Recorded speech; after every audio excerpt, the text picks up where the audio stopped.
चलिए, तो आज हम लोग का टॉपिक स्टार्ट होता है परमानेंट मैग्नेट एंड इलेक्ट्रोमैग्नेट।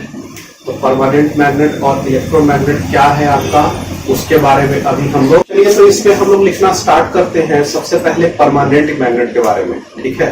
तो परमानेंट मैग्नेट क्या होता है उसके बारे में हम लोग जानेंगे।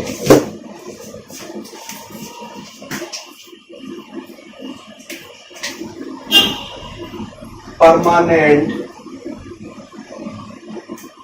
magnet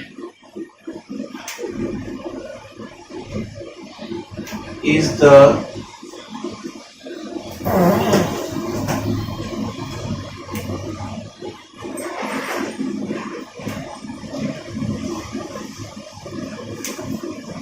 magnetic property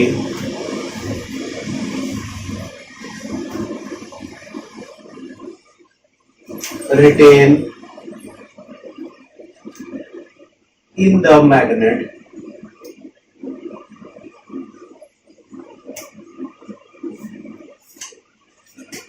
when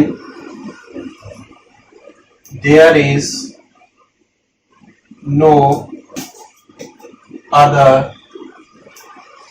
external field is no other external field. मतलब परमानेंट मैग्नेट में क्या हो कि मैग्नेटिक प्रॉपर्टी रिटेन रहना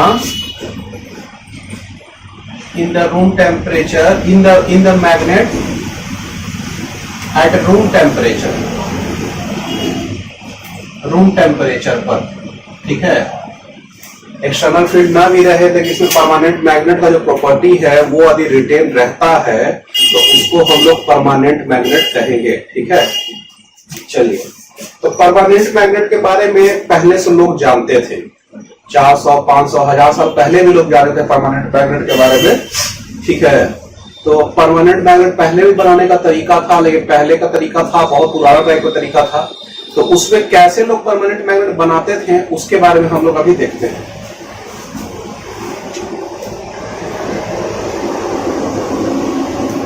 in the ancient times the permanent magnet was made by hammering a rod। जिस रॉड को हमको परमानेंट मैग्नेट बनाना है उस रॉड को हम लोग क्या कर रहे हैं, हैमरिंग कर रहे हैं उस पर, ठीक है, हथौड़ा चला रहे हैं। With its one and in north south direction. इसका एक एंड किधर रहे, नॉर्थ साउथ डायरेक्शन में रहता है, ठीक है। और उसके बाद उसका हैमरिंग करते थे तो वो जो रॉड था उसमें मैग्नेटिक प्रॉपर्टीज आ जाता था।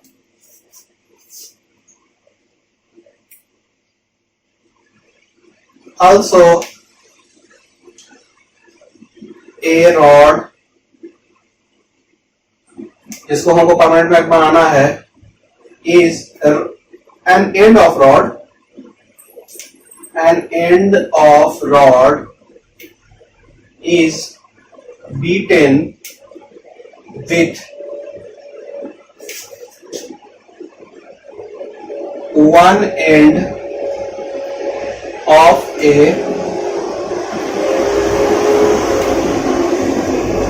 permanent magnet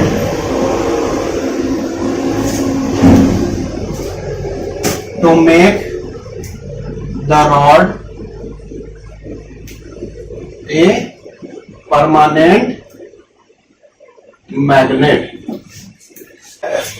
तो ये भी एक तरीका था कि हम लोग क्या करते थे, एक रॉड के एंड को क्या करते थे कि एक परमानेंट मैग्नेट के एक ही एंड से उसको बार बार उसको मारते थे। तो उससे क्या होता था कि वो परमानेंट मैग्नेट का प्रॉपर्टी उसमें आ जाता था, ठीक है। तो परमानेंट मैग्नेट का बनाने का तरीका पुराना लोग का पुराना तरीका था, नया लोग का फिर नया तरीका आने लगा। नया तरीका को और एफिशिएंट होने लगा, ज्यादा पावरफुल मैग्नेट बनाया जाने लगा। तो नया तरीका में फिर हम लोग क्या देखें,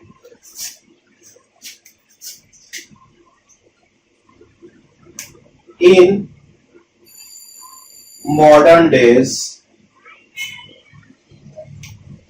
permanent magnet is made by inserting the rod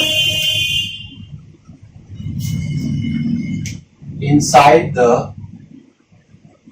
solenoid. ठीक है, सोलेनॉइड के अंदर में डाल देते हैं। ठीक है, किसको डालेंगे? फेरोमैग्नेटिक मटेरियल को। फेरोमैग्नेटिक मटेरियल ही परमानेंट मैग्नेट बनाने में काम आएगा। ठीक है, तो इसको क्या करते हैं, सोलेनॉइड के अंदर में डाल देंगे, सोलेनॉइड में करंट डालेंगे, तो उससे क्या होगा, जो अंदर में जो रॉड रहेगा, जो मटेरियल रहेगा, उसमें मैग्नेटिक प्रॉपर्टीज आ जाएगा। ठीक है, तो ये सबसे एफिशिएंट मेथड अभी का है परमानेंट मैग्नेट बनाने के लिए। ठीक है, चलिए ये हो गया। अब क्या है कि हम लोग हिस्टेरेसिस कर्व देखे। ठीक है, हिस्टेरेसिस कर्व में हम लोग दो चीज देखे हैं। एक चीज देखे हम लोग रिटेंटिविटी और एक देखे कोएर्सिविटी। ठीक है, तो रिटेंटिविटी क्या होता है, कोएर्सिविटी क्या होता है, ये भी एक तरह से थोड़ा हम लोग समझे थे, तो हम लोग इसको थोड़ा सा और समझेंगे यहाँ पे कि रिटेंटिविटी और कोएर्सिविटी क्या होता है। As we know that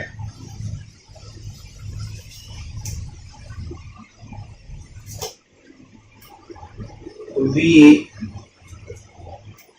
have properties of retentivity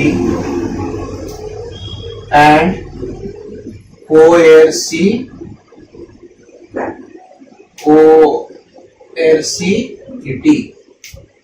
of the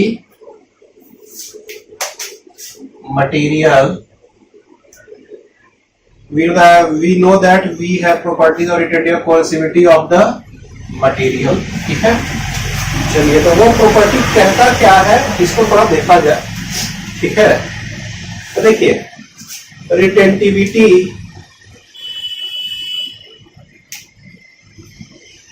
is the property by which we see that if the current is reduced to zero, mean इसको ब्रैकेट में लिखिएगा, H का वैल्यू क्या हो जाता था, 0, देन द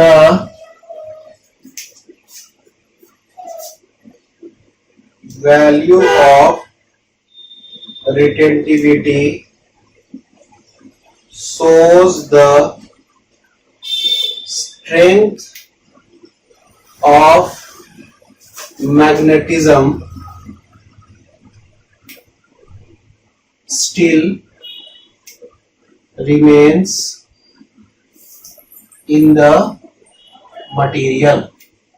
ठीक है, तो स्ट्रेंथ ऑफ द मैग्नेटिज्म जो है आपका, जो रहता है करंट जीरो होने के बावजूद भी, वो रिटेंटिविटी वाला प्रॉपर्टी था। रिटेंटिविटी वाला प्रॉपर्टी ऐसा प्रॉपर्टी है जिसमें मैग्नेटिज्म का प्रॉपर्टी आपका बचा हुआ रह जाता है। करंट जीरो यदि सोलेनॉइड में हो भी गया तभी वो प्रॉपर्टी मैग्नेटिज्म वाला आपका बचा हुआ रहेगा। ठीक है, तो यही जितना पावरफुल जो आपका मैग्नेट बनेगा तो उसका ज्यादा रिटेंटिविटी होना चाहिए। ठीक है, so more powerful magnet must have more value of retentivity। ठीक है, रिटेंटिविटी समझ में आ रहा है। अब हम लोग लिखते हैं कोएर्सिविटी।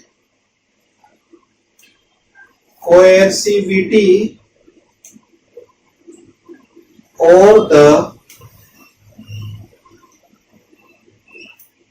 कोएर्सिविटी और द, इसको कभी कभी मैग्नेटिक फोर्स भी बोलते हैं, ठीक है। कोएर्सिविटी और the magnetic force is the value needed to make the magnetic property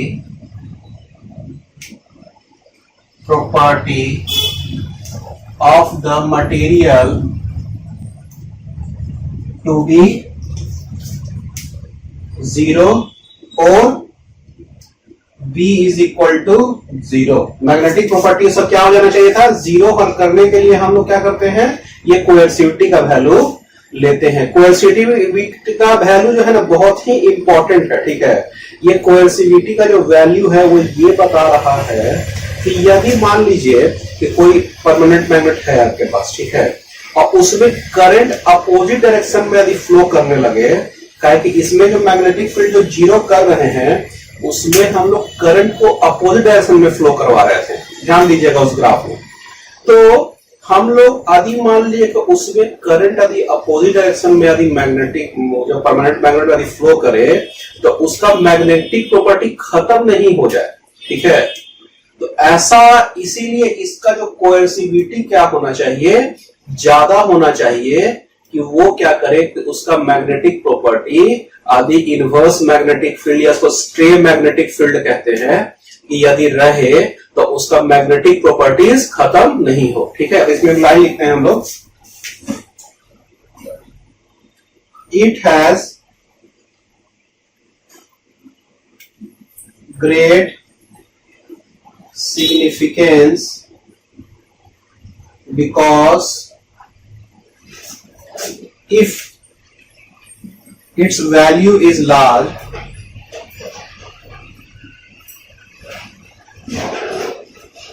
then the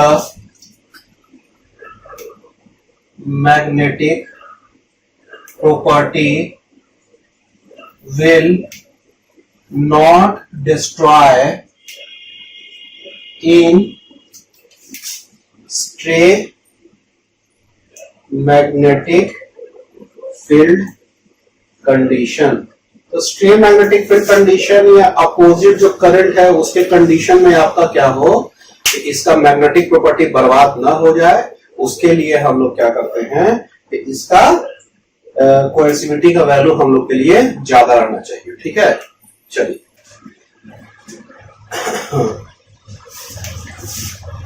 चलिए तो इसको मिटाते हैं।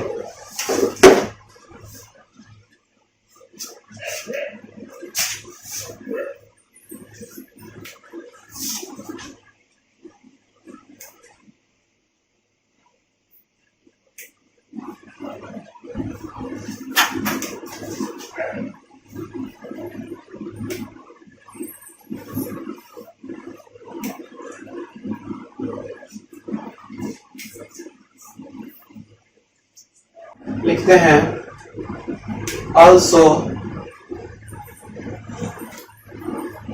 the material should have high permeability। Permeability भी इसका हाई होना चाहिए। परमिएबिलिटी हाई होगा तो जो मटेरियल के अंदर में जो मैग्नेटिक फील्ड बनेगा वो भी बहुत स्ट्रॉन्ग बनेगा। Because high permeability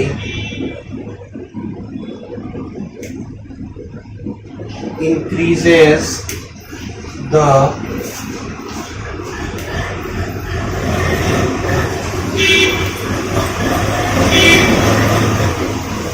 concentration of magnetic field inside the material, ठीक है। अब ये चीज तो समझ में आ रहा है कि मटेरियल का परमिएबिलिटी हाई, कोएर्सिविटी हाई और रिटेंटिविटी हाई, लेकिन सब मटेरियल में ये तो मिल नहीं सकता है एक साथ, ठीक है। तो किसको हम सेलेक्ट करेंगे परमानेंट मैग्नेट के लिए और किसको हम लोग सेलेक्ट करेंगे इलेक्ट्रोमैग्नेट के लिए। ठीक है, इलेक्ट्रोमैग्नेट के बारे में बताते हैं आप लोग। पहले कहते हैं electromagnet is the magnet when source of magnetic field is removed, it loses its magnetic property, mean it has no magnetic, no or very less magnetic property at room temperature. ठीक है, रूम टेम्परेचर में सोलह जैसे magnetic modding ना हो या एकदम बहुत कम हो। ठीक है, तो उसको इलेक्ट्रोमैग्नेट में यूज करते हैं। इलेक्ट्रोमैग्नेट काम बस इतना ही है ना कि ये मैग्नेटिक फील्ड का ताकत को बहुत ज्यादा बढ़ा दे। ठीक है, जब सोलेनॉइड के अंदर में रखे, लेकिन उतना ही भर, ऐसा नहीं कि इसको हमको बाद में यूज करना है अलग से परमानेंट मैग्नेट की तरह, इसको यूज तो करना नहीं है। तो इलेक्ट्रोमैग्नेट में क्या है, मटेरियल जो है उसका परमिएबिलिटी जो होना चाहिए इसके मतलब परमानेंट मैग्नेट के परमिएबिलिटी से ज्यादा होना चाहिए। ठीक है, इसके लिए परमिएबिलिटी ज्यादा इंपॉर्टेंट इसलिए है क्योंकि ये ज्यादा मैग्नेटिक फील्ड का लाइन अंदर बनाएगा, ज्यादा मैग्नेटिक फील्ड का लाइन अंदर बनाएगा तो ज्यादा पावरफुल मैग्नेटिक प्रॉपर्टीज देगा। ये बाद में इसको हटा देंगे तो फिर तो कोई यूज नहीं है, लेकिन जब तक यूज हो रहा है उस समय इसका मैग्नेटिक प्रॉपर्टी तो बहुत ज्यादा ताकतवर चाहिए, तो उस समय इसका परमिएबिलिटी का वैल्यू इलेक्ट्रोमैग्नेट का ज्यादा चाहिए। अच्छा, इलेक्ट्रोमैग्नेट के लिए क्या चाहिए, जो सबसे इंपॉर्टेंट कंडीशन है कि उसके लिए चाहिए कि उसका रिटेंटिविटी ज्यादा होना चाहिए। ठीक है, रिटेंटिविटी ज्यादा हो, जितना ज्यादा होगा उतना ही पावरफुल मैग्नेट बनेगा वो, कहेंगे उसको रूम टेम्परेचर पे रखना है फिर निकाल के। और उसका कोएर्सिविटी भी थोड़ा ज्यादा होना चाहिए। कोएर्सिविटी ज्यादा होगा तो अपोजिट मैग्नेटिक फील्ड रहेगा, तब भी वो क्या करेगा, अपना मैग्नेटिक प्रॉपर्टीज को नहीं खत्म करेगा। समझ बात आ रहा है ना। तो देखिए ये तीनों कंडीशन, मैग्नेटिक परमिएबिलिटी, कोएर्सिविटी और रिटेंटिविटी, अरे तीनों ज्यादा है तो कोई दिक्कत का बात नहीं है। लेकिन यदि मान लिया किसी मटेरियल में हमको चुनना है तो हम लोग के लिए परमिएबिलिटी बहुत इंपॉर्टेंट हो जाता है। किसके लिए, इलेक्ट्रोमैग्नेट के लिए। तो इलेक्ट्रोमैग्नेट में परमिएबिलिटी का वैल्यू ज्यादा होना चाहिए, लेकिन परमानेंट मैग्नेट के लिए रिटेंटिविटी का और कोएर्सिविटी का वैल्यू ज्यादा होना चाहिए। ये बात समझ में आ रहा है। ठीक है, तो लिख लेते हैं हम लोग।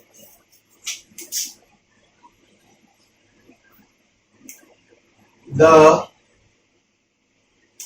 Electromagnet must have high permeability, must have, यहां must का यूज किए हैं, must have high permeability but permanent। अच्छा, परमानेंट मैग्नेट मान लीजिए परमिएबिलिटी को ज्यादा नहीं भी रहेगा तो ज्यादा फर्क नहीं पड़ेगा, but permanent magnet must have high retentivity and coercivity। तो देखिए हम लोग के पास दो मटेरियल है, एक सॉफ्ट आयरन है और एक स्टील है। ठीक है, तो स्टील को हम लोग परमानेंट मैग्नेट को बनाने में यूज करते हैं। ठीक है, और बहुत सारा मटेरियल है जिसको परमानेंट मैग्नेट बनाने में यूज करते हैं हम लोग, और जो सॉफ्ट आयरन है उसको इलेक्ट्रोमैग्नेट बनाने में यूज करते हैं। तो हम क्या करेंगे कि दोनों का हिस्टेरेसिस कर्व बनाएंगे। ठीक है, तो हिस्टेरेसिस कर्व से आपको अंदाजा लगेगा कि किसमें क्या प्रॉपर्टीज ज्यादा इंपॉर्टेंस रख रहा है। ठीक है, इसमें लिखते हैं हम लोग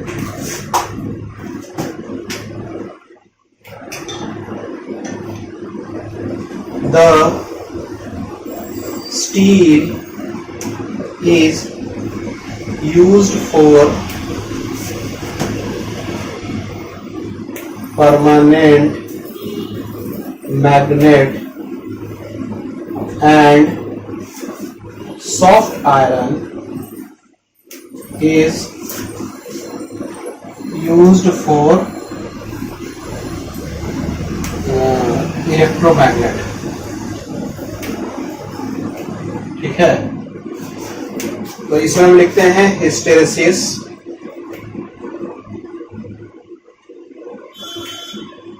कर्व ऑफ, पहले स्टील का बना देते हैं फिर आयरन का बनाते हैं।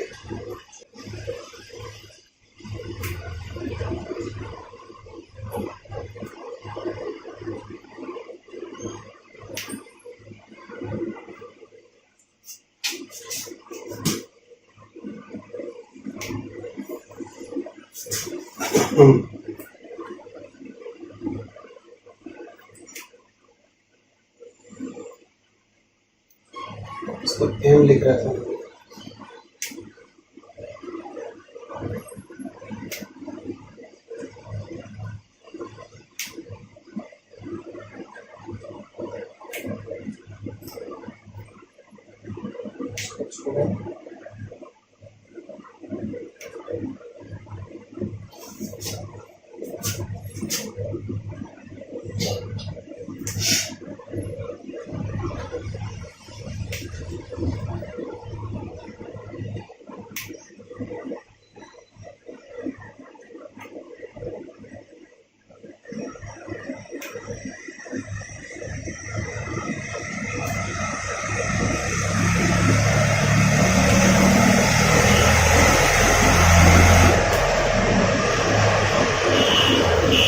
देखिएगा, इसको बनाते समय ध्यान रखिएगा कि इसका जो लेंथ है, इसका लेंथ थोड़ा सा ज्यादा है। ठीक है, ये वाला लेंथ और ये वाला लेंथ में अंतर देखिएगा, ये बहुत ज्यादा रहेगा, ये बहुत कम रहेगा। इसको बस पॉइंट ऑफ व्यू करके इस फिगर को बना लीजिए। ये स्टील हो गया और ये हो गया आपका सॉफ्ट आयरन। ठीक है,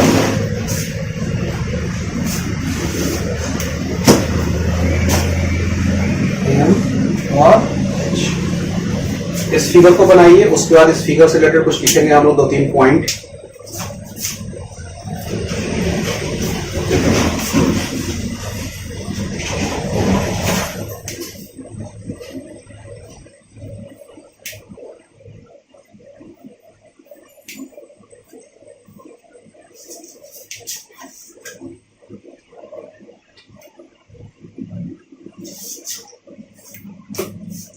चलिए हम लोग लिखते हैं इसमें, here we see that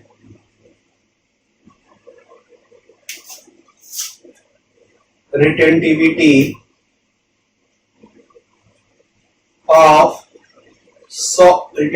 of steel is slightly less than the soft iron। इसका जो रिटेंटिविटी जो है इससे थोड़ा सा कम है। ठीक है, इसका ज्यादा है, इसका कम है रिटेंटिविटी। ठीक है, but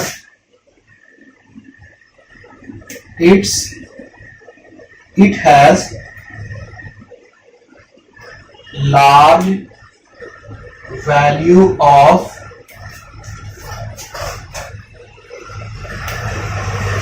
coercivity, large value of coercivity. इसका वैल्यू भी क्या होगा कोएर्सिविटी का, but it has much larger, लिख दीजिए, much larger value of coercivity with comparison to soft iron. Soft iron, ठीक है, ये बात समझ में आ रहा है। तो देखिए, हम अब किसको यूज किया जाए, किसको नहीं यूज किया जाए, तो हम बात कर रहे हैं कि हमको क्या चाहिए था कि रिटेंटिविटी का वैल्यू ज्यादा चाहिए था, तो रिटेंटिविटी का वैल्यू तो ज्यादा है इसका परमानेंट मैग्नेट के लिए, रिटेंटिविटी का वैल्यू तो इसका ज्यादा है, तो हम क्या परमानेंट मैग्नेट इसको ले लेंगे? नहीं लेंगे। क्यों नहीं लेंगे? क्योंकि इसका जो कोएर्सिविटी का जो वैल्यू है बहुत ही कम है।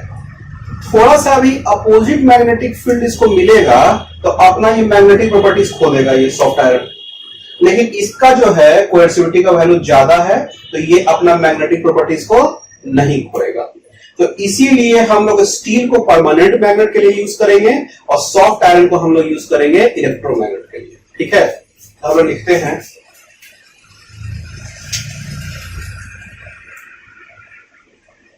सो steel will be used as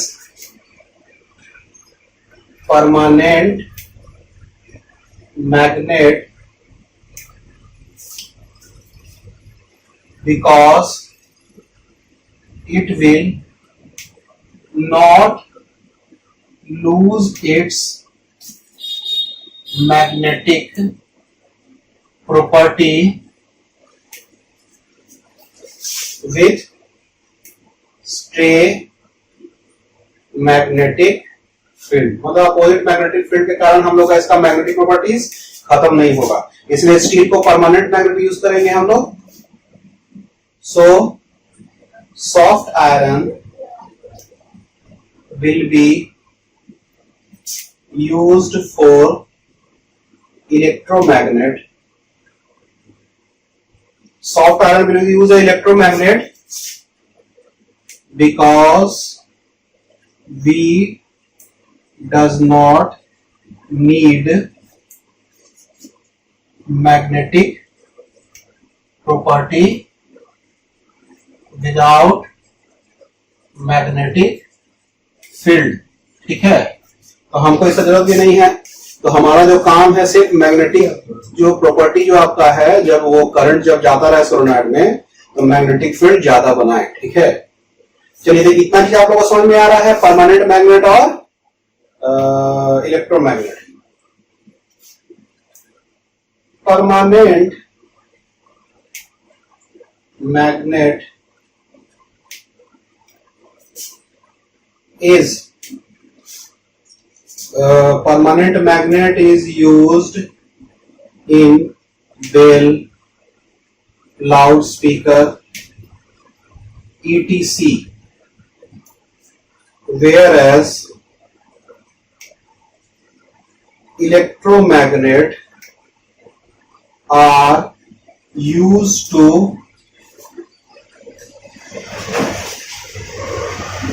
carry high machinery and bulk iron and steel। ठीक है, तो ये सब चीज को उठाने के लिए हम लोग हाई मशीनरी को, बल्क आयरन और स्टील को उठाने के लिए हम लोग किसका यूज करेंगे? इलेक्ट्रोमैग्नेट का। और बाकी परमानेंट मैग्नेट रहेगा, बेल, लाउड स्पीकर हो गया, ये सब चीज के लिए हम लोग किसको यूज करेंगे? आपका परमानेंट मैग्नेट का। ठीक है, तो आपका ये परमानेंट मैग्नेट से रिलेटेड आपका चैप्टर खत्म हो गया। ठीक है, चलिए इसको उतारिए।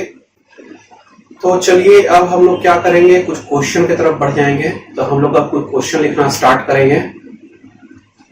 तो हम लोग कुछ क्वेश्चन लिखते हैं अब।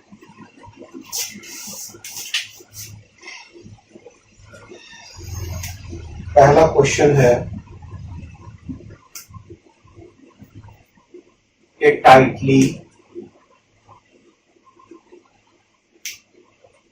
wound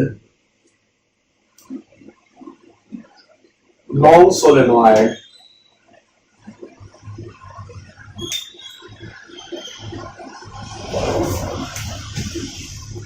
having 50 turns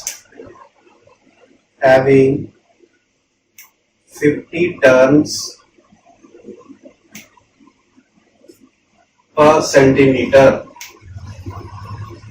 carries a current of 4 ampere, carries a current of 4 ampere.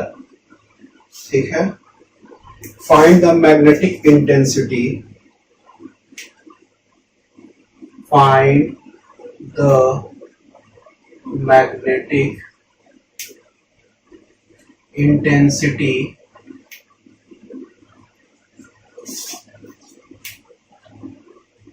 H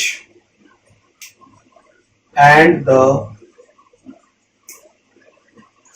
magnetic field B, magnetic field B at the center of the solenoid, at the center of the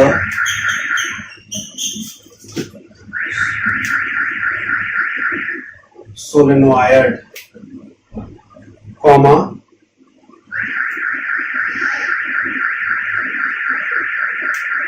what will be the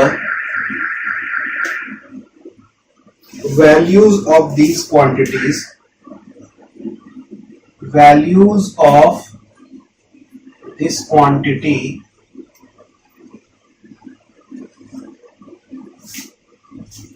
these quantities if an iron core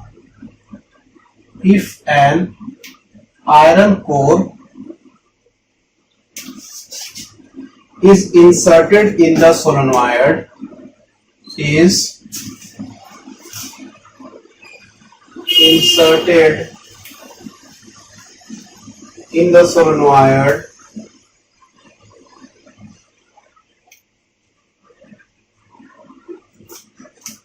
and the magnetization I and the magnetization I in the core is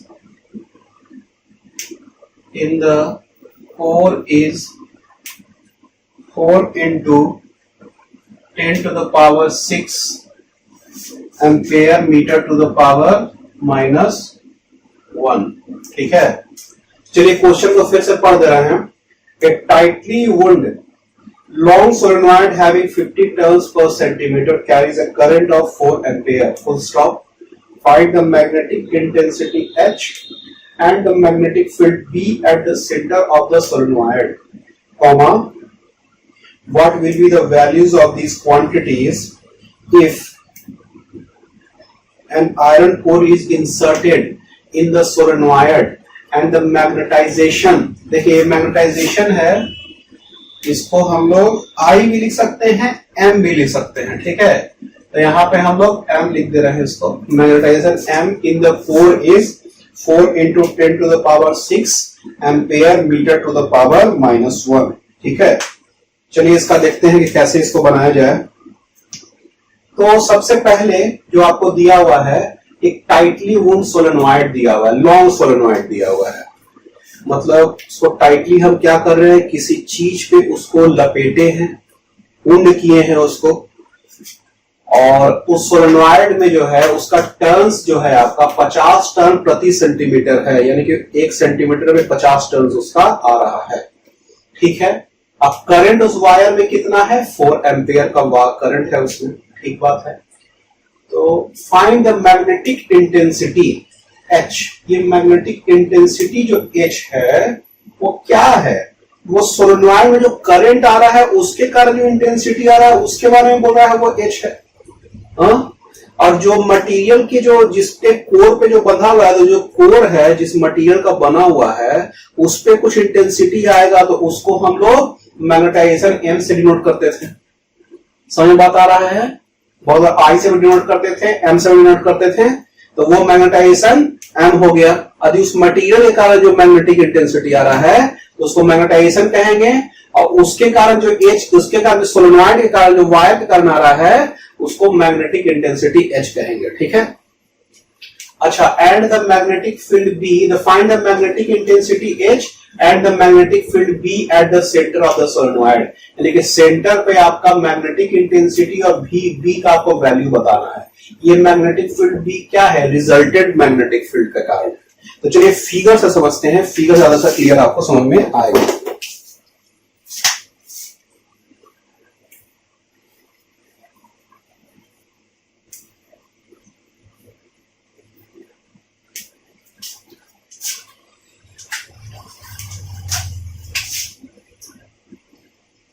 ये आपका solenoid हो गया,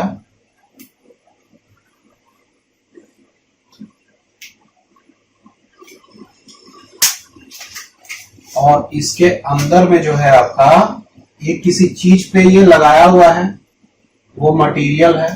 तो इसके कारण जो intensity आएगा उसको हम लोग एम कहेंगे, इसके कारण जो आएगा वो एच कहेंगे, और इस दोनों के कारण आएगा यहां पर तो क्या कहेंगे हम लोग, बी कहेंगे। समझ में बात आ रहा है? सब ये इंटेंसिटी वाला टर्म है ये, ठीक है। आइए मैग्नेटिक फील्ड वाला है B, B by mu naught कर देंगे तो ये भी इंटेंसिटी वाला टर्म में आ जाएगा, ठीक है। अब देखिए, तो हमको एच का वैल्यू निकालने का है, एच बी का वैल्यू निकालना है जो नेट मैग्नेटिक फील्ड अंदर बनेगा। What is the value of this quantity if an iron core is inserted in the solenoid. Iron को कब इंसर्ट करें सोलेनोइड, तो मतलब ये जो मटेरियल आयरन का बना हुआ है, and the magnetization M in the core is इतना, यानी एम का वैल्यू आपको दिया हुआ है। समझ में बात आ रहा है? यहां तक आगे बढ़ सकते हैं हम लोग बनाने में, ठीक है। इसको देख लीजिए, इसको उतारिए, आगे कोशिश कीजिए पॉज करके, उसके बाद फिर हम आगे इसको बताते हैं। चलिए, तो अब इसको बनाने के लिए करते हैं हम लोग कि मैग्नेटिक इंटेंसिटी हमको चाहिए। हमको क्या चाहिए, मैग्नेटिक, अच्छा पहले क्या है नंबर ऑफ, पहले सब डाटा लिख लिया जाए क्या। देखिए, long solid having number of turns कितना है, 50 टर्न प्रति सेंटीमीटर, यानी कि number of turns per unit length is equal to 50 प्रति सेंटीमीटर, 50 टर्न्स प्रति सेंटीमीटर, ठीक है। अच्छा, इसको मीटर में चेंज कर देते हैं, तो 50 बाई 1 सेंटीमीटर कितना होता है, 10 टू द पावर -2 मीटर, ठीक है। ये कितना हो जाएगा, 5000 टर्न प्रति मीटर। ये पहला डेटा आ गया हमारे पास। करंट का जो वैल्यू है, इसको देखिए एन से डिनोट करते हैं। करंट का जो वैल्यू है, जिसको आई से डिनोट करते हैं, इसका वैल्यू 4 एम्पियर है, ठीक है। अच्छा, ये मैग्नेटाइजेशन एम जो आपका है, मैग्नेटाइजेशन जिसको आई से भी हम लोग डिनोट करते थे, मैग्नेटाइजेशन एम का जो वैल्यू है वो 4 into 10 to the power 6 ampere metre to the power -1 हो गया, ठीक है। इतना डेटा हो गया। पहले ये डेटा को हम लोग लिख लेते हैं, ठीक है, उसके बाद हम लोग आगे बढ़ेंगे। अब देखिए इसमें कैसे आगे बढ़ते हैं हम लोग, कि सबसे पहले हमको निकालने के लिए क्या बोल रहा है, मैग्नेटिक इंटेंसिटी। क्या निकालना है भाई, मैग्नेटिक इंटेंसिटी। मैग्नेटिक इंटेंसिटी को हम लोग एच से डिनोट करते थे, और एच का वैल्यू क्या होता था, ये मैग्नेटिक इंटेंसिटी किससे आ रहा है, सोलेनोइड बना है मैग्नेटिक इंटेंसिटी। ये मैग्नेटिक फील्ड जो ये सोलेनोइड बनाएगा, B naught by mu naught कर देंगे। मैग्नेटिक फील्ड से म्यू नॉट को डिवाइड करते थे तो मैग्नेटिक इंटेंसिटी आ जाता था। तो बी नॉट का जो वैल्यू जो होता था सोलेनोइड का सेंटर पे, वो क्या होता है, म्यू नॉट एन आई। सभी बात आ रहा है, बाई म्यू नॉट, यानी कि एन इंटू आई। ये एच का वैल्यू एन इंटू आई आएगा ना, ठीक है। तो हम लोग इसका एच का वैल्यू आ गया एन आई। एन का वैल्यू कितना है, 5000, और आई का जो वैल्यू है वो कितना है, 20,000, ठीक है। अच्छा, इसका यूनिट हम लोग क्या लिखेंगे, ampere metre to the power -1। इसका यूनिट हमेशा ampere metre to the power -1 ही होता है, ठीक है। और मान लीजिए कि इसको हम लोग लिखना चाहें तो ऐसे लिख सकते हैं यूनिट को। देखिए बी नॉट जो है आपका वो टेस्ला में होगा और म्यू नॉट का वैल्यू क्या होता है 4 pi into 10 to the power -7 tesla metre per ampere. ठीक है, ऐसे लिखते हैं इसका यूनिट पे नीचे ऊपर क्या था टेस्ला मैग्नेटिक फील्ड का, और इसका क्या था tesla metre per ampere. Tesla tesla cut गया तो एम्पेयर बाय मीटर, तो ampere metre to the power -1, ampere metre to the power -1 इसका यूनिट हो गया। समझ बात आ रहा है? टेस्ला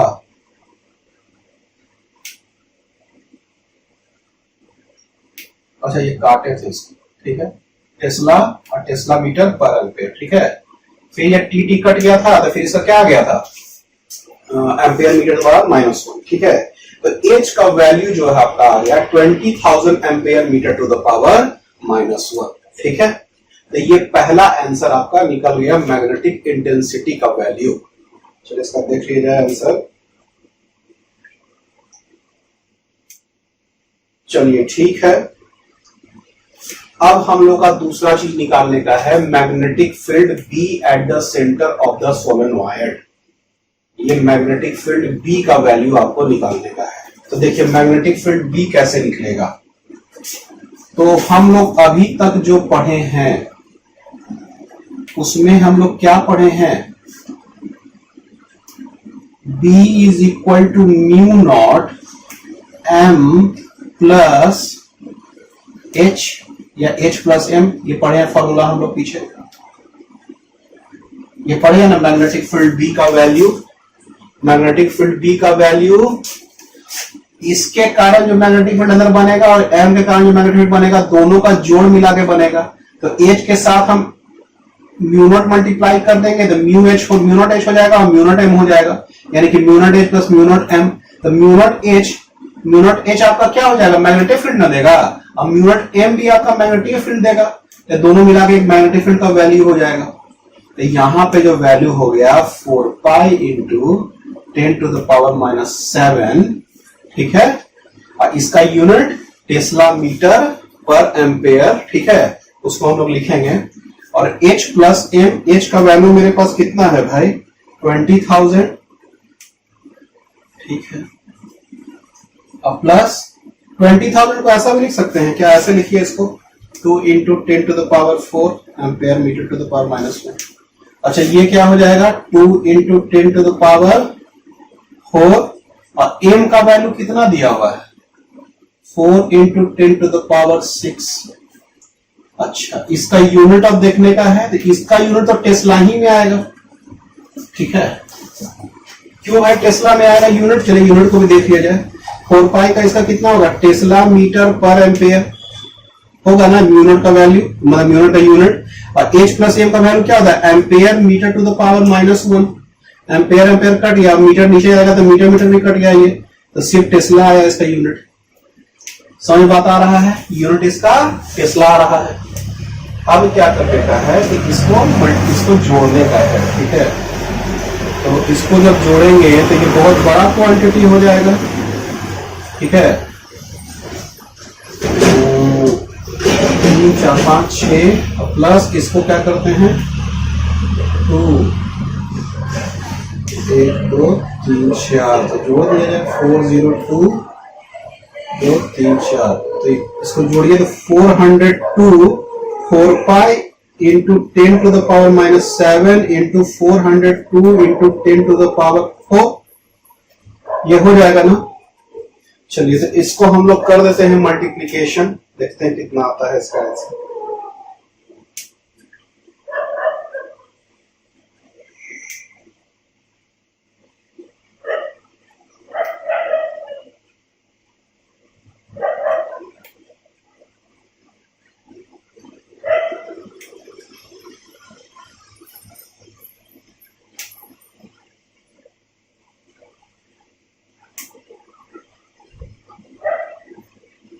इसका वैल्यू लगभग आ रहा है 5.05 टेस्ला। ठीक है, ये बी का मैग्नेटिक फील्ड का वैल्यू आ रहा है। ठीक है, चलिए ये सही है आपका। B equal to 5.05 tesla. अच्छा 4 × 10⁻7 2 × 10⁻4 प्लस 4 × 10⁻6 सही है। चलिए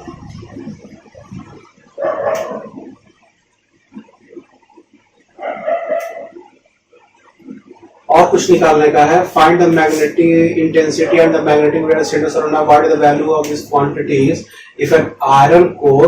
अच्छा, ये जो एक्चुअली कह क्या रहा है ना कि देखिए पहले स्टार्टिंग में क्या कर रहा है कि मैग्नेटिक इंटेंसिटी H निकालिए, H तो निकाल लिए भाई। अब बोल रहा है मैग्नेटिक फील्ड B निकालिए eight the centre of solenoid. अभी आपका मटेरियल डाला नहीं गया है, सेकंड केस में मटेरियल को डाल देंगे, ठीक है। तो अभी जो मैग्नेटिक फील्ड नहीं डाला गया है, तो ये देखिए ये तीसरा वाला पार्ट का C वाला पार्ट का आंसर हो जाएगा। ये वाला A वाला पार्ट का होगा। तो A वाला पार्ट क्या है, ये H वाला। ये B वाला पार्ट क्या है, इसका B। और what is the value of this quantities, तो ये C वाला पार्ट हो गया, ठीक है। तो चलिए, तो सबसे पहले जो H का वैल्यू आया है, तो अभी बोल रहा है मटेरियल अंदर में जब नहीं है तो जो मैग्नेटिक फील्ड जो अंदर में बनेगा, इसके अंदर में सोलेनोइड के अंदर में, वो सिर्फ और सिर्फ सोलेनोइड के कारण बनेगा, क्योंकि अंदर में तो मटेरियल है नहीं। तो जो नेट मैग्नेटिक फील्ड जो हो जाएगा बी पार्ट का, magnetic field B when no material is inserted is B is equal to mu naught into H। Magnetic field जब भी निकालना हो तो म्यू नॉट के साथ हम इसको मल्टीप्लाई कर दिया करते हैं इंटेंसिटी को। इंटेंसिटी जब भी निकालना हो तो मैग्नेटिक फील्ड के साथ म्यू नॉट को डिवाइड कर देते हैं, बस यही करना है। तो B is equal to mu naught H हो गया। अच्छा, ये म्यू नॉट का value 4 pi into 10 to the power -7, इसका 2 इंटू 10 टू द पावर 4, ये 8 pi into 10 to the power -3 tesla. ये B का मैग्नेटिक फील्ड हो गया। चलिए सब कैलकुलेट कीजिए। तो ये जो आपका हो जाएगा, ये हो जाएगा 25 into 10 to the power -3 tesla, ठीक है। तो ये हो जाएगा 25 मिली टेस्ला। ये B का मैग्नेटिक फील्ड आपका निकल गया, ठीक है। समझ में बात आ रहा है। पहला केस बोल रहा है मैग्नेटिक इंटेंसिटी H निकालिए, निकाल लिए। फिर बोल रहा है and the magnetic field B at the centre of solenoid, यानी कि अभी मटेरियल नहीं डाल रहा है तब उसका मैग्नेटिक फील्ड निकालिए। तो मैग्नेटिक फील्ड जो ही बनेगा वो सिर्फ H ही कारण बनेगा, तो B is equal to mu naught H लिख दिए। बाद में भले mu naught H plus M हो जाएगा मटेरियल के कारण में, ठीक है। लेकिन वो अभी वाला नहीं है केस, अभी वाला केस है सिर्फ H है कारण, तो म्यू नॉट H लिख दिया। 25 मिली टेस्ला आ गया आपका मैग्नेटिक फील्ड का वैल्यू। अब क्या है, what will be the value of these quantities if an iron core is inserted in the solenoid, ठीक है। इसमें क्वांटिटीज मतलब आपको H का ही वैल्यू बोल रहा है और B का ही वैल्यू बोल रहा है। B का वैल्यू तो C में निकाल लिए, C में दो चीज पूछ रहा है, H का ही वैल्यू और B का ही वैल्यू। तो देखिए H का वैल्यू जो है इस C में हम लोग लिखेंगे। पहले जब ये वाला उतारना नहीं है, अभी पहले ये वाला फिर ये वाला उतारिए, फिर C में सबसे पहले लिखिएगा the value of H will remain same। देखिए H का वैल्यू जो है, ये H का वैल्यू है, वो मटेरियल कुछ भी डाल देंगे, H का वैल्यू वो क्या फर्क पड़ना है। तो H का वैल्यू जैसे पहले था 2 इंटू 10 टू 4, तो अभी भी H का वैल्यू क्या रहेगा 2 into 10 to the power 4 ampere metre to the power -1, ठीक है। लेकिन मैग्नेटिक फील्ड जो नेट मैग्नेटिक फील्ड जो अंदर में बनेगा वो दोनों के कारण बनेगा, एक इसके कारण और एक वो मटेरियल के कारण। तो उसका जो नेट मैग्नेटिक फील्ड जो हो जाएगा, द नेट मैग्नेटिक फील्ड जो हो जाएगा उसका वैल्यू आपका इतना आ जाएगा, ठीक है। चलिए इसको उतारिए। ये आपका हो गया, ठीक है, ये क्वेश्चन बन गया। अब हम लोग आगे बढ़ेंगे।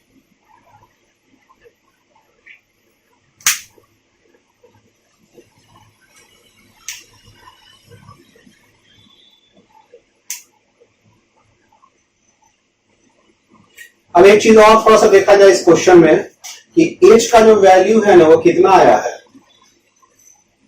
एच का वैल्यू आपका है 2 इंटू 10⁴ और एम का जो वैल्यू है वो कितना है 4 इंटू 10⁶। देख रहे हैं, तो ये 4 इंटू 10⁶ ये वाला क्वांटिटी, और ये वाला क्वांटिटी जो है एच वाला वैल्यू कितना कम है, यानी कि जो मटेरियल जो डाले हैं उसके कारण जो आपका मैग्नेटिक इंटेंसिटी का जो वैल्यू है वो कितना पावरफुल मैग्नेटिक इंटेंसिटी आ रहा है इस मटेरियल का। समझ बात आ रहा है। इसीलिए मटेरियल को लगाया जाता है अंदर में मैग्नेटिक फील्ड का स्ट्रेंथ को बढ़ाने के लिए। ठीक है, चलिए इसको उतारिए, इसको मिटाएंगे।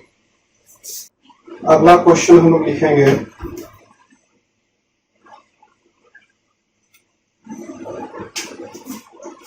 a long cylindrical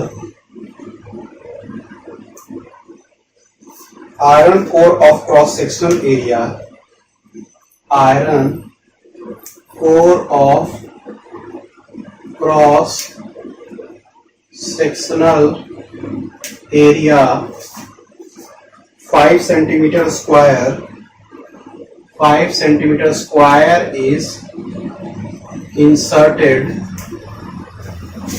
into a long solenoid, into a long solenoid having 2000 turns, having 2000 turns per meter, full stop नहीं, full stop नहीं, and carrying a current of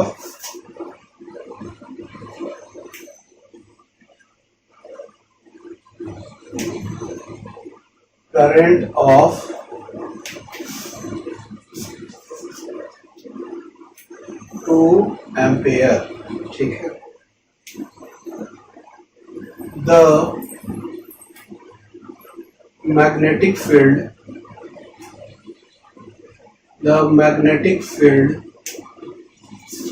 inside the core is found to be, inside the core is found to be 1.57 Tesla, full stop, neglecting the end effects, neglecting the end effects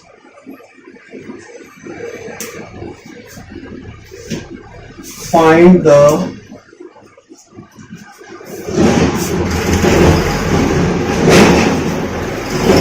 magnetization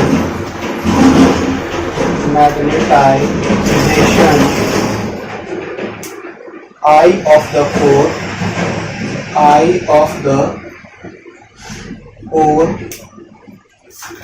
and the core strength developed, and the core strength developed। ठीक है, एक बार question को फिर से पढ़ देते हैं।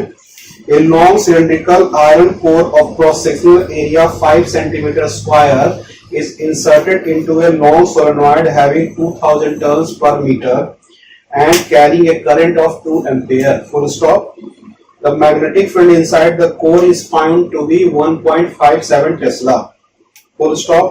Neglecting the end effects, find the magnetization I of the core and the core strength developed। ठीक है, तो चलिए इस क्वेश्चन को बनाया जाए। तो हम लोगों को बस इतना ध्यान रखना है कि जो आई लिखा हुआ है उसके जगह पे एम कर दीजिए। ठीक है, कंफ्यूजन ना हो इसलिए एम अभी कर दे रहे हैं। ठीक है, अब देखिए, ये long cylindrical iron core of cross sectional area आपको दिया हुआ है। ठीक है, आयरन कोर है, क्रॉस सेक्शनल एरिया इतना, और उसको सोलेनॉइड में हम लोग डाल दे रहे हैं। ठीक है, मान लीजिए सोलेनॉइड है आपका और उसमें एक मटेरियल को डाल दिया गया। ठीक है, अच्छा, इसका क्रॉस सेक्शनल एरिया जो है उस मटेरियल का, देखिए ये मटेरियल पूरा भरा हुआ है। ठीक है, मतलब ऐसा है, आपको दिखा रहा है। अगर सही से देखा जाए तो ये ऐसे दिखेगा। ठीक है, तो तो बना नहीं सकते हैं बार बार, ठीक है। तो क्रॉस सेक्शनल एरिया आपका कितना हो गया, क्रॉस सेक्शनल एरिया आपका हो गया 5 सेंटीमीटर स्क्वायर, ठीक है। अच्छा, जो करंट जो इसमें है, वायर में जो करंट जो है आई का वैल्यू कितना है आपका भाई, दिया हुआ है 2 एम्पियर करंट का वैल्यू दिया हुआ है। और सोलेनॉइड का जो टर्न्स दिया हुआ है एन, उसका वैल्यू कितना दिया हुआ है 2000 टर्न्स पर मीटर, ठीक है। अच्छा, magnetic field inside the core जो आपका है वो कितना है, वो भी दिया हुआ, ठीक है। तो डाटा को यहाँ पे लिखते हैं हम लोग। तो हम लोग सबसे पहला जो डाटा लिखेंगे हैं, क्रॉस सेक्शनल एरिया लिखते हैं। Cross sectional area of core का वैल्यू है वो है 5 सेंटीमीटर स्क्वायर, ठीक है। अच्छा, इसको मीटर में चेंज करिए। 5 इंटू 10 टू द पावर -2 का स्क्वायर इंटू मीटर का square, 5 into 10 to the power -4 metre square, ये एरिया हो गया। अच्छा, उसका 2000 टर्न्स पर मीटर दिया हुआ है। ये क्या होगा, number of turns per unit length का जो वैल्यू हो जाएगा वो 2000, ठीक है, पर 2000 टर्न्स पर मीटर, यानी कि एसआई में है, इसको भी एसआई में चेंज कर चुके हैं। करंट का वैल्यू, आई का वैल्यू, इसका वैल्यू एन का वैल्यू था और इसका ए का वैल्यू था, इस आई का वैल्यू 2 एम्पियर दिया हुआ है। Magnetic field inside the core, magnetic field जो इनसाइड जो कोर होगा, यानी कि नेट मैग्नेटिक फील्ड का बात कर रहा है, नेट मैग्नेटिक फील्ड का, इसका जो वैल्यू होगा वो 1.57 tesla. Neglect the end effects, find the magnetization M of the core, यानी कि ये जो मटेरियल है ना, ये जो मटेरियल है पूरा बना के देता हूं, मैं तो कुछ बड़ा खराब लगा है, ठीक है। यहां से करंट जा रहा है, यहां से करंट निकल रहा है, ठीक है। अब देखिए कि इसमें एम का वैल्यू, यानी कि ये जो मटेरियल जो वायर है ना, नहीं, ये जो अंदर में जो मटेरियल है उसका जो कोर है उसका मैग्नेटाइजेशन एम का आपको वैल्यू निकालना है। अंदर में जो मैग्नेटिक फील्ड है वो वायर के कारण भी है और मटेरियल के कारण भी है। वायर के कारण है उसका वैल्यू एच है और मटेरियल के कारण है उसका एम है, ठीक है। तो हमको मैग्नेटाइजेशन एम का वैल्यू निकालना है and the pole strength develop, और पोल स्ट्रेंथ भी निकालना है। पोल स्ट्रेंथ क्या होता है ये बात आपको शायद हम बताए होंगे कि यदि हम किसी का मैग्नेट मान रहे हैं किसी चीज को, तो उसका हम मान लेंगे कि 2 पोल है, ठीक है, एक नॉर्थ पोल है और एक साउथ पोल है, ठीक है। तो नॉर्थ और साउथ पोल यानी कि m इंटू 12 जो आपका होता है, वो जो आपका होता है वो मैग्नेटिक मोमेंट का वैल्यू होता है, ठीक है। इसके बारे में बताएंगे हम लोग, घबराइए मत। अब देखिए, सबसे पहली चीज हमको क्या करने का है, मैग्नेटाइजेशन एम ही खाली निकालना है इसमें, ठीक है। मैग्नेटाइजेशन एम हमको निकालने का है, तो हमको निकालना है मैग्नेटाइजेशन एम, इसका वैल्यू, मैग्नेटाइजेशन एम का वैल्यू निकालना है, ठीक है। तो देखिए मेरे पास फॉर्मूला क्या है, H is equal to B by mu naught minus M, ये फॉर्मूला तो हम लोग पढ़े हैं। ये जो मैग्नेटिक इंटेंसिटी जो होता था बी बाई म्यू नॉट, यानी B net magnetic field by mu naught minus M magnetization of the material, ठीक है। अच्छा, अब देखिए ये जो H का जो वैल्यू होगा, हमको किसका निकालना है, M का वैल्यू निकालना है। तो M का वैल्यू इधर कर देंगे तो क्या हो जाएगा, B by mu naught minus H, ऐसा हो जाएगा, B by mu naught minus H। अच्छा, B का जो नेट वैल्यू है वो दिया हुआ है 1.57 बाई म्यू नॉट, इसका म्यू नॉट का वैल्यू क्या होगा 4 pi into 10 to the power -7। अच्छा, H का जो वैल्यू हो जाएगा, H का वैल्यू क्या होगा, एज का वैल्यू किसके कारण आ रहा है, इस वायर के कारण आ रहा है ना। तो इसका जो वैल्यू होगा वो बी नॉट ये किसका, सोलेनॉइड के कारण बाय म्यू नॉट, यही ना होगा। तो इसका जो वैल्यू जो हम लोग लिखे थे वो कितना लिख देते हैं, 4 pi into 10 to the power -7, ये 1.57। अच्छा इसका हम लोग कैलकुलेट कर ही लेते हैं, अच्छा करते हैं, by 4 pi into 10 to the power 7, ये mu naught N I by mu naught, mu naught cut गया। तो ये जो आपका हो जाएगा, अब कैलकुलेट किया जाएगा 1.57 by 4 pi into 10 to the power 7 minus N I, N का वैल्यू कितना 2000 इंटू आई का वैल्यू 2, 4000 इधर होगा, ये कितना होगा कैलकुलेट करेंगे।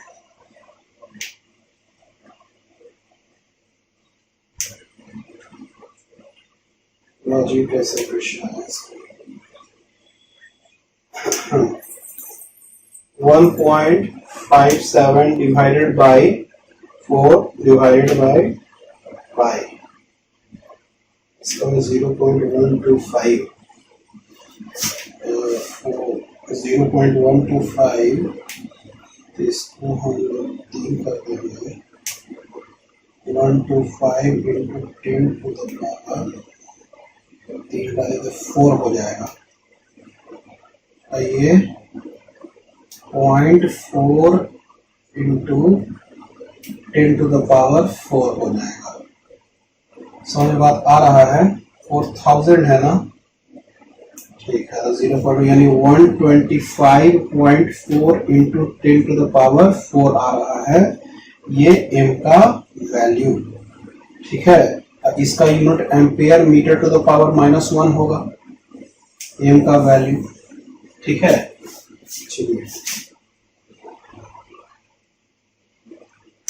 मैग्नेटाइजेशन m का वैल्यू आपका निकल गया, चलिए चेक कर लेते हैं इसका आंसर।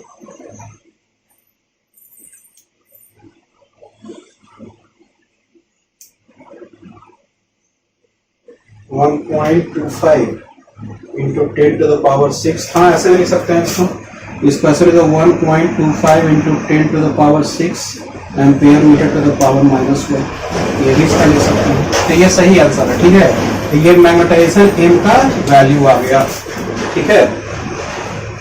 बस हम लोगों को क्या करना है ना, हम इसलिए ऐसा किए ना कि हमको इक्वेशन, इसको क्या करना है, आपको इक्वेशन को एकदम सिंपल करके रखना है, कैलकुलेशन को एकदम सिंपल करके रखने का है, ठीक है।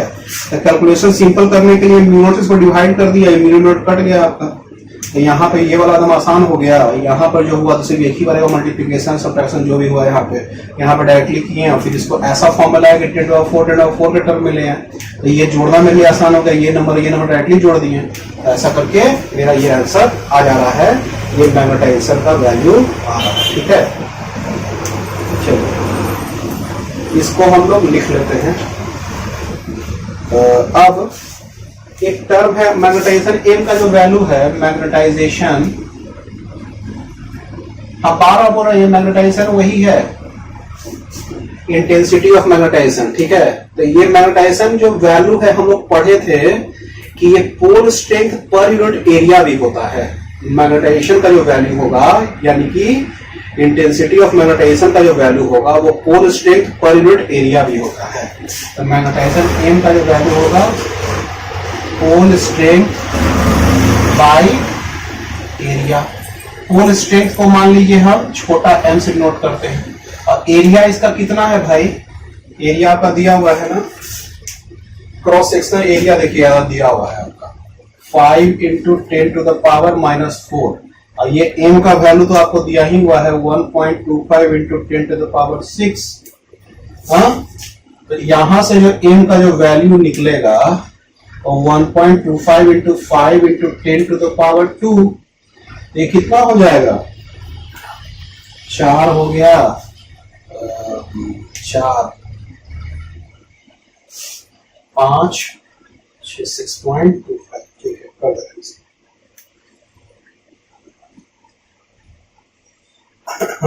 1.25 गुना 6.25 इंटू 10 टू द पावर 2, ये m का वैल्यू आ गया। ठीक है, तो ये m का आपका वैल्यू आ गया 6.25 इंटू 10 स्क्वायर। ठीक है, यानी कि 625। अब इसका यूनिट क्या लिखें? ठीक है, ये मैग्नेटाइजेशन का जो यूनिट होता है वो क्या होता है? Ampere metre to the power -1, यानी कि ampere metre to the power -1 गुना ये एरिया जो होगा वो मीटर स्क्वायर। ये क्या हो जाएगा? 625 मीटर स्क्वायर -1, यानी कि 625, 2 - 1 यानी 1 एम्पेयर मीटर। ये आपका पोल स्ट्रेंथ का वैल्यू हो गया। पोल स्ट्रेंथ को हम लोग एम से, छोटा वाला एम से नोट कर रहे हैं और इसको बड़ा वाला एम से नोट कर, इसे कंफ्यूज मत होइएगा। ये छोटा वाला एम का वैल्यू, ये बड़ा वाला एम का वैल्यू। तो चलिए इसका आंसर देख लिया जाए।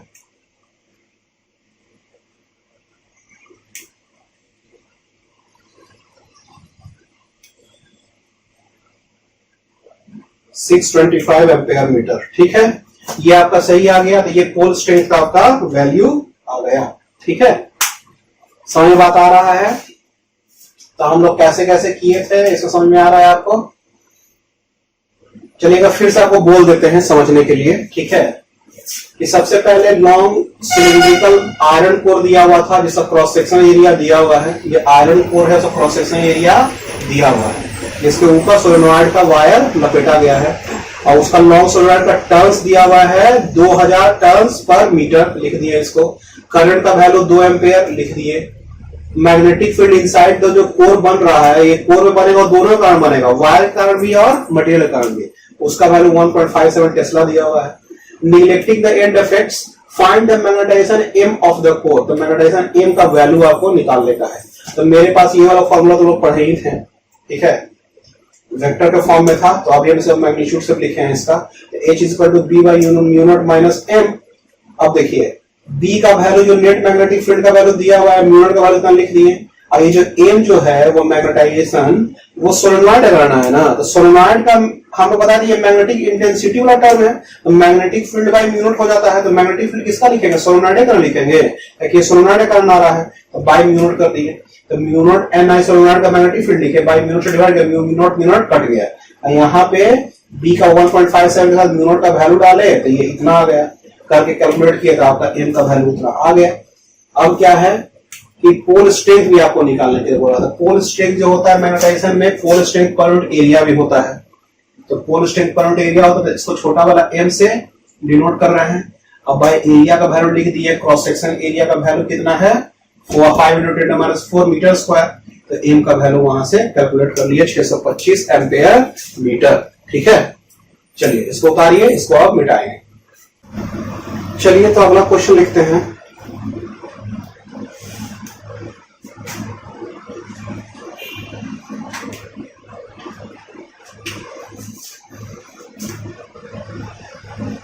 An ideal solenoid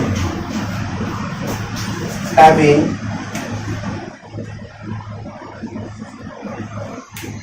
40 turns per centimeter has a aluminum core,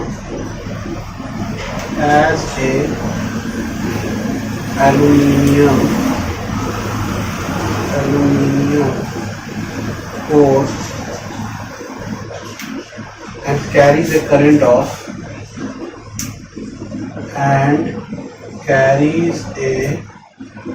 current of 2 ampere. Full stop. Calculate the magnetization.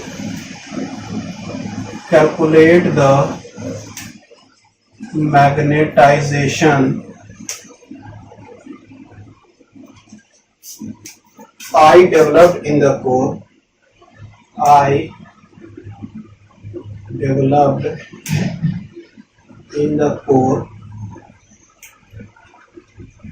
And the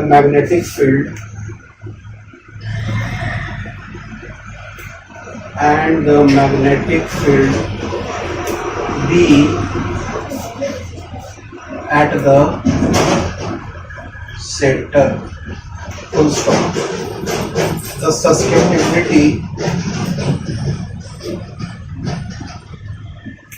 susceptibility X of aluminium is equal to 2.3 into 10 to the power minus 5। ठीक है, इसका तो susceptibility का कोई unit नहीं होता है, इसका जो वैल्यू होता है 2.3 into 10 to the power minus 5। ठीक है, चलिए इसका क्वेश्चन को देखा जाए कैसे बनेगा। देखिए इसमें क्या है, एक आइडियल सोलेनॉइड दिया हुआ है जिसका 40 टन प्रति सेंटीमीटर लेंथ है और अंदर में मटेरियल जो कोर में है वो क्या है, एल्यूमिनियम है और उसका करंट जो आपका जा रहा है सोलेनॉइड में कितना जा रहा है, 2 एम्पियर का करंट जा रहा है। ठीक है, कैलकुलेट द मैग्नेटाइजेशन, फिर आई लिखिए, इसको एम लिखिए, magnetization M developed in the core and the magnetic field B at the centre. ठीक है, the susceptibility X of aluminium जो आपका हो गया उसका वैल्यू दिया हुआ है आपको। ठीक है, तो सबसे पहले सब डेटा लिख देते हैं, number of turns per unit length का जो वैल्यू होगा वो 40 टन प्रति सेंटीमीटर, तो इसको हम लोग 40 by 10 to the power minus 2 metre करेंगे, तो कितना हो जाएगा, 4000 टन पर मीटर। समझ बात आ रहा है। अच्छा, करंट का जो वैल्यू, अच्छा इसको एन से नोट करते हैं, करंट आई का जो वैल्यू है वो है 2 एम्पियर। ठीक है, अच्छा सस्केप्टिबिलिटी एक्स का जो वैल्यू है, सस्केप्टिबिलिटी एक्स का जो वैल्यू है वो है 2.3 into 10 to the power minus 5। ठीक है, तो हमको निकालना है M and the magnetic field B. ठीक है, एम और बी, एम जो मटेरियल करना आएगा, बी जो नेट होगा। ठीक है, नेट मैग्नेटिक फील्ड। तो सबसे पहले कैसे निकाला जाए, ठीक है, तो सबसे पहले देखते हैं एच निकाल लेते हैं हम लोग। ठीक है, एच निकाल लेंगे तो हो जाएगा। ठीक है, तो एच का जो वैल्यू हो जाएगा आपको, देखिए हम लोग पहले करेंगे क्या, एम और बी निकालने के लिए बी इज इक्वल टू, मेरे पास क्या है, नहीं, एम इज इक्वल टू मेरे पास क्या है, मैं M is equal to X H है, एक्स का वैल्यू दिया हुआ है। यदि एच का वैल्यू हम निकाल ले तो एम का वैल्यू यहां निकल जाएगा, पहला तो केस हो जाएगा। ठीक है, समझ बात आ रहा है। तो हमको क्या करना है, एम का वैल्यू निकालना है। अब बाद में फॉर्मूला जो है आपका, M is equal to B by mu naught minus H is equal to B by mu naught minus M, जो उस फॉर्मूला से लगाएंगे तो बाकी का वैल्यू भी निकल जाएगा, बी का वैल्यू निकल जाएगा उससे। सबसे पहले हमको एच का वैल्यू निकालना है। वी हैव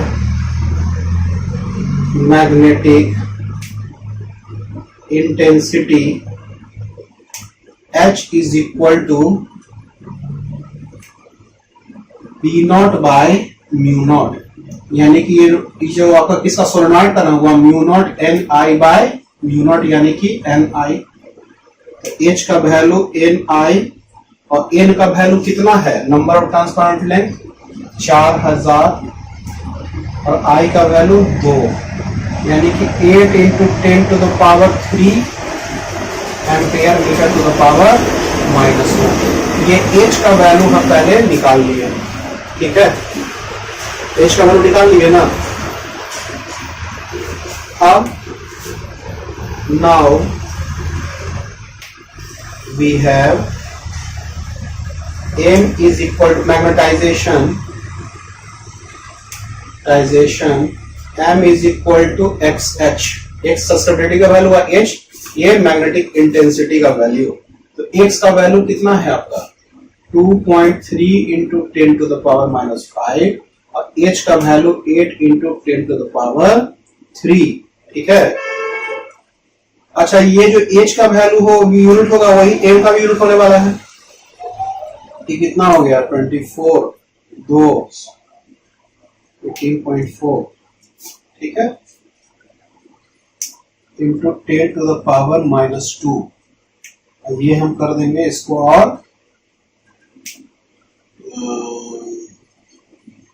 बड़ा कर देते हैं, 184 इंटू 10 टू द पावर, ये -3 और छोटा हो जाएगा, ampere metre to the power -1। ऐसा इसको लिख सकते हैं। मैग्नेटाइजेशन एम का वैल्यू निकल गया, चेक किया जाए एम का वैल्यू।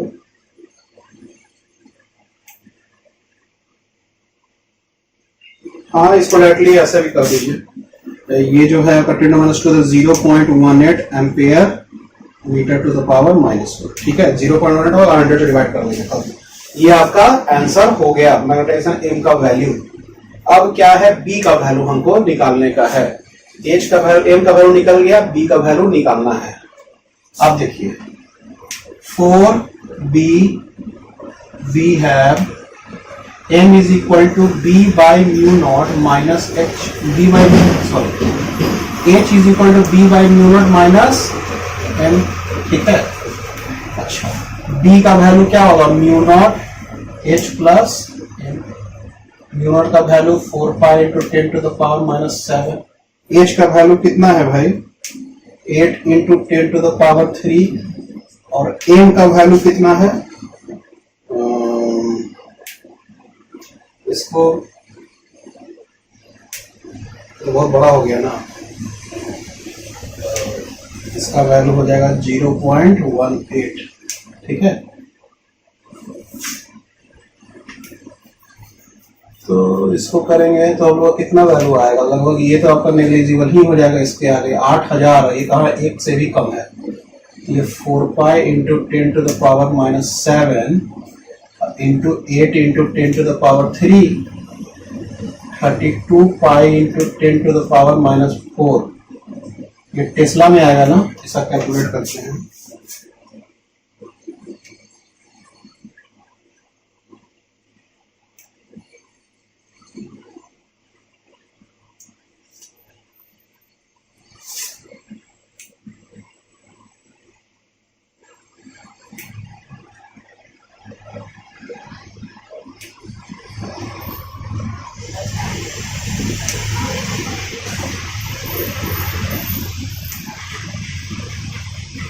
ये आ जाएगा 32 200.8, ये लगभग 100.8 into 10 to the power -4 tesla. तो ये 10 स्क्वायर ही के फॉर्म में लगभग ये 100 हुआ। तो इसको हम लोग क्या कर दें, 10 टू द पावर -2 टेस्ला लगभग बी का वैल्यू, ठीक है। ठीक है, इसका आंसर चेक कर लेते हैं। ठीक है, तो ये जो मैग्नेटिक फील्ड का जो वैल्यू है वो आपका आ रहा है 3.25 into 10 to the power -8।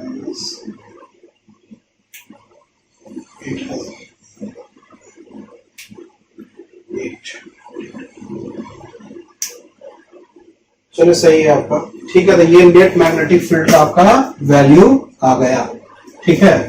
तो आपका जो नेट मैग्नेटिक फील्ड में एक चीज पे और देखने का क्या है कि आपका ये जो m का वैल्यू है, m का वैल्यू h का वैल्यू से क्या है, बहुत ही कम है, ठीक है। m का वैल्यू क्या है, h का वैल्यू से बहुत ही कम है। यानी ये जो मैग्नेटाइजेशन कर रहा है, ये m का वैल्यू नेगेटिव है कि पॉजिटिव है, पॉजिटिव वैल्यू आ रहा है। तो m का वैल्यू पॉजिटिव है, इसका मतलब ये नेट मैग्नेटिक फील्ड बढ़ा रहा है ना, तो ये पैरामैग्नेटिक हो जाएगा। क्यों, क्या कि ये फेरोमैग्नेटिक क्यों नहीं होगा, क्योंकि ये m का वैल्यू बहुत ही कम है। बहुत ज्यादा रहता तो वो फेरोमैग्नेटिक का रहता, लेकिन ये जो है आपका वैल्यू m का बहुत ही कम है। तो कम वैल्यू है, इसका मतलब जो है आपका वैल्यू वो आपका पैरामैग्नेटिक मटेरियल का है। और इसका सस्केपिलिटी से पता कर सकते हैं, 10 टू द पावर -5 के टर्म में है और ये पॉजिटिव है। तो पॉजिटिव है अप टू 5 के टर्म में है। इसका मतलब जो लोग लिस्ट देखे थे तो उसको हमको याद होगा ये पैरामैग्नेटिक का होता, यदि माइनस होता तो ये डायमैग्नेटिक का होता। ठीक है, तो ये आपको हो जाएगा, यहां पे लिख लीजिएगा material, here material is paramagnetic.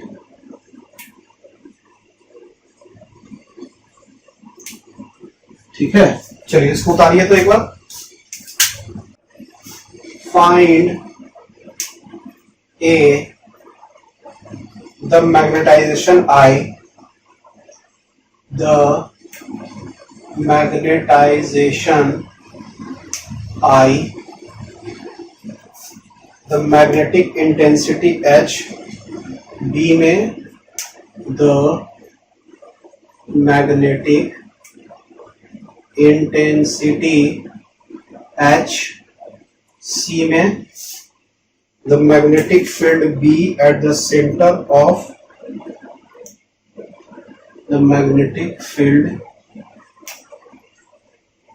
B at the center of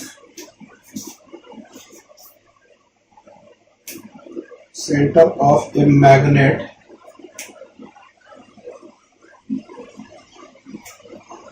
magnetization M ही लिखते हैं इसको यहां पे। ठीक है,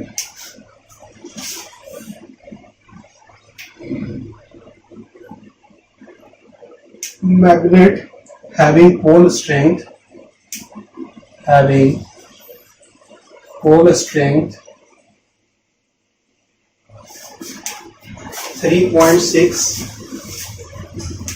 3.6 ampere metre, magnetic length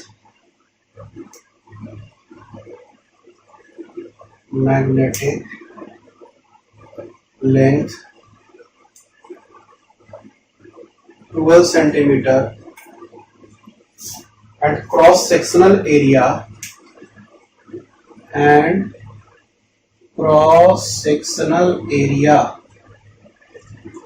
0.90 centimetre square. ठीक है, चलिए ठीक है, इसको देखा जाए।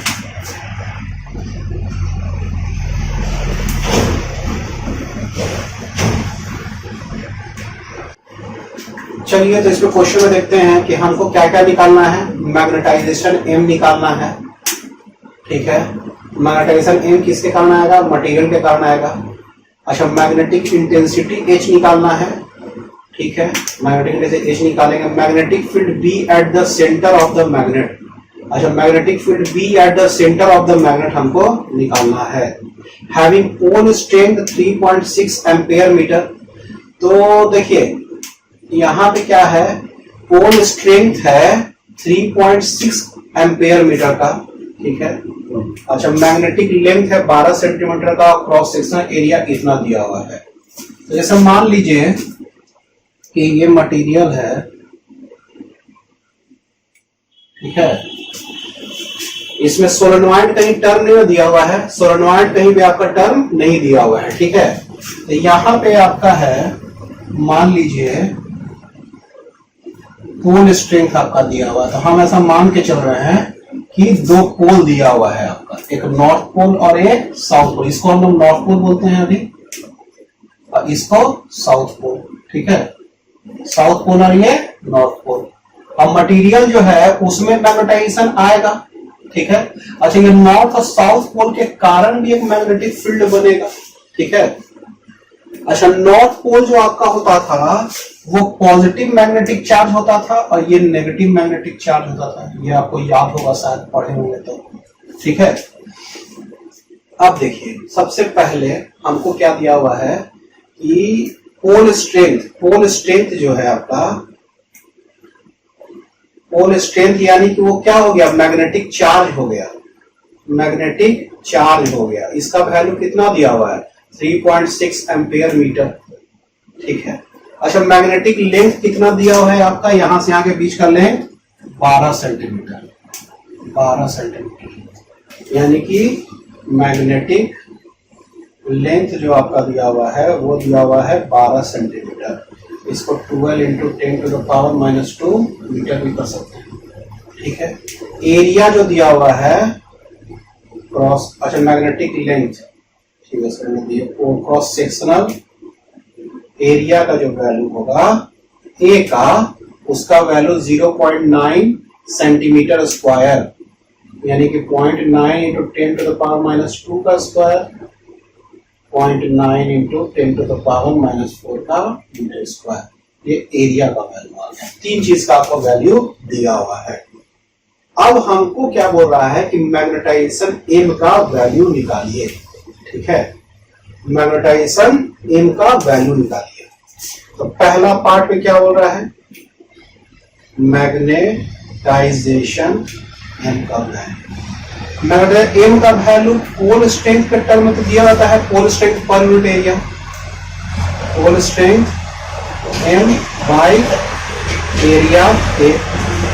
पोल स्ट्रेंथ का वैल्यू कितना है 3.6 बाई, तो ये इसको करेंगे तो ये 10 नीचे मल्टीप्लाई हो जाएगा, इसको सही करिएगा यहां से, और 9, अच्छा ये जो होगा 0.9, इसको भी करेंगे तो ये ऊपर 10 मल्टीप्लाई हो जाएगा, 10 कट जाएगा, 9 4 जा, तो 4 इंटू 10⁻⁴ एम्पेयर मीटर, ये आना चाहिए इसका वैल्यू, ठीक है। तो ये सही है, ampere metre to the power -1, ठीक है।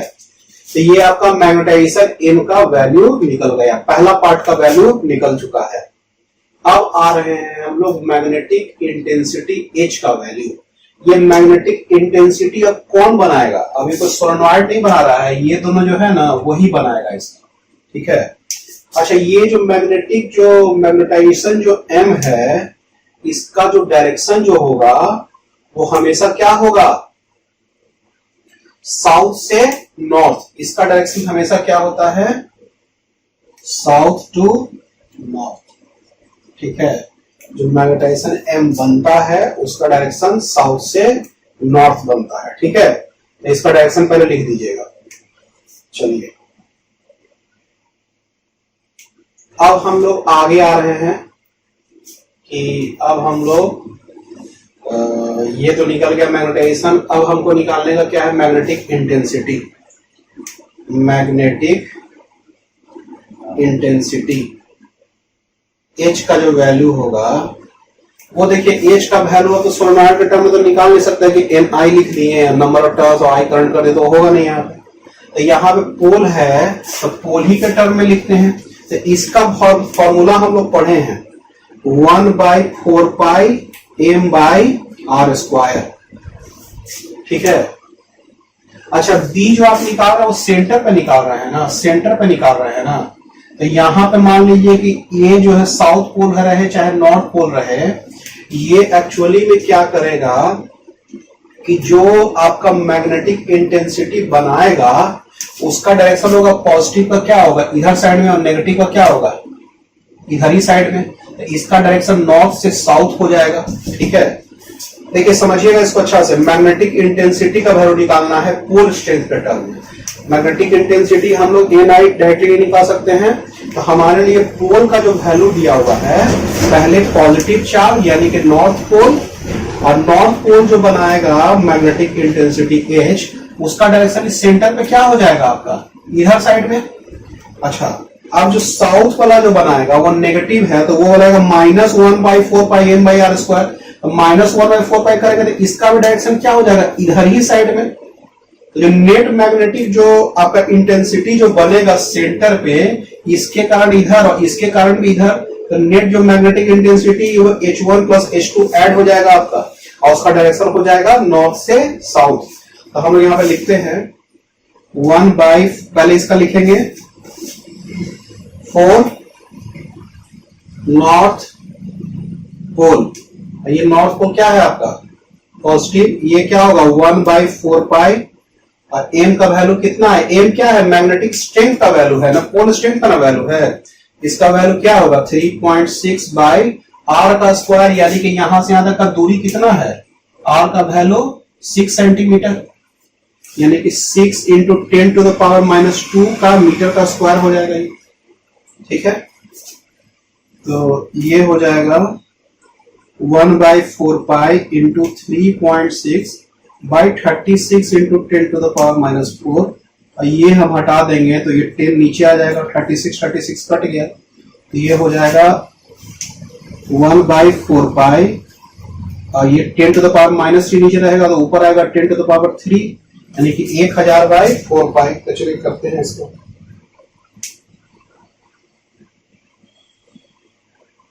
ये आ रहा है 79.6 ampere metre to the power -1। ठीक है, ये एक पोल के कहना है। फॉर साउथ पोल, ये एट सेंटर का हम ले रहे हैं, सब सेंटर पे आ रहा है आपका। ठीक है, एट सेंटर। साउथ पोल का कितना हो जाएगा, उसका भी 79.6 ampere metre to the power -1 आएगा। So net magnetic intensity H का जो वैल्यू हो जाएगा वो 2 इंटू 79.6, कितना हो जाएगा भाई, 160 से एक कम 58.2 यही होगा ना।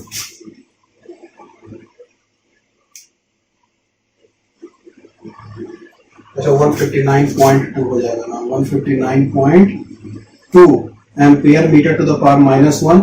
और इसका डायरेक्शन हो जाएगा नॉर्थ से साउथ, क्योंकि डायरेक्शन नॉर्थ इधर दे रहा है, साउथ इधर दे रहा है, तो नॉर्थ से साउथ हो जाएगा।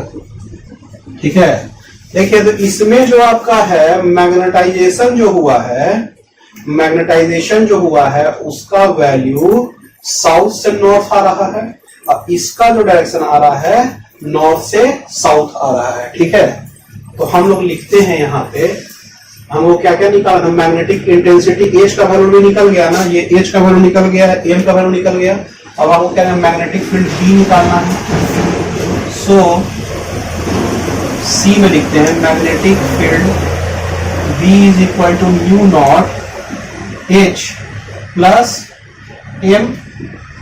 अच्छा, H का जो वैल्यू है वो क्या है, नॉर्थ से साउथ। ठीक है, और ज्यादा किसका वैल्यू है, इसका है, तो हम लोग इसको पॉजिटिव कर देते हैं। इसका वैल्यू क्या होगा, 4 इंटू 10⁻⁴, और इसका वैल्यू को नेगेटिव कर देते हैं, -159.2। ठीक है, तो इसको जो कैलकुलेट करेंगे हम लोग डायरेक्टली जो आ जाएगा आपका वैल्यू 5 इंटू 10⁻⁻² टेस्ला। अच्छा, ये पॉजिटिव वाला ये ज्यादा ताकतवर है ना, तो यानी कि इसका डायरेक्शन क्या हो जाएगा, साउथ टू नॉर्थ। तो इसका डायरेक्शन हो जाएगा साउथ टू नॉर्थ। ठीक है, चलिए इसको उतारिए। चलिए क्वेश्चन और बनाते हैं।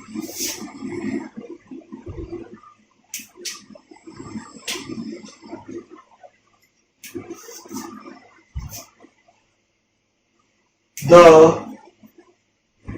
maximum value of the permeability of mu metal, इसमें क्या क्या है, 77% nickel, 16% iron,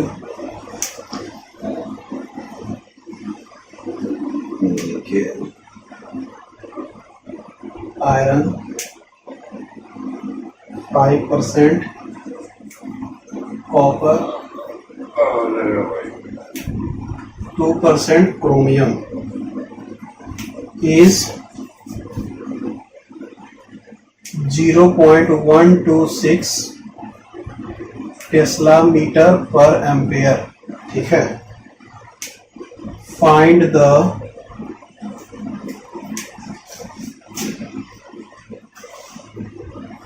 maximum relative permeability, maximum relative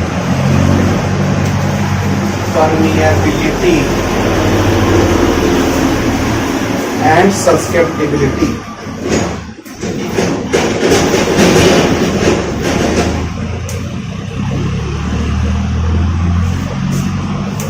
question का पढ़ते हैं the maximum value of the permeability of mu metal 77% nickel, 16% iron, 5% copper, 2% chromium is 0.126 tesla metre per ampere. Find the maximum relative permeability and susceptibility. ठीक है, ठीक है. तो हम लोग को करना कैसे है इसमें, हम लोग को करना है इसमें, देखिए मैक्सिमम वैल्यू ऑफ परमिएबिलिटी हमको निकालना है. तो देखिए रिलेटिव परमिएबिलिटी जो होता था वो म्यू बाई म्यू नॉट होता था. ये क्या होता था, इसको ऐसे लिखिए, relative permeability mu R is equal to permeability of that material, यानी कि mu by permittivity of free space, यानी कि म्यू नॉट. ये लिख देते हैं, यानी mu R is equal to mu by mu naught. ठीक है. अच्छा, तो मैक्सिमम वैल्यू ऑफ परमिएबिलिटी, इसका वैल्यू मैक्सिमम वैल्यू कितना है ये दिया हुआ है. ठीक है. और find the maximum relative permeability. Relative permeability नहीं निकल जाएगा, इसका तो वैल्यू पता ही है, इसका वैल्यू दिया ही हुआ था, ये निकाल लीजिए. म्यू आर का वैल्यू क्या होगा, म्यू का वैल्यू लिख देते हैं हम लोग 0.126 टेस्ला मीटर पर एम्पेयर. ठीक है. अच्छा, इसका क्या होगा 4 pi into 10 to the power -7 tesla metre per ampere. Cut गया पूरा. और ऐसे में म्यू आर जो आपका होता था वो यूनिटलेस होता था, ये आप लोग को बता चुके हैं. तो इसका वैल्यू हम लोग कैलकुलेट करते हैं.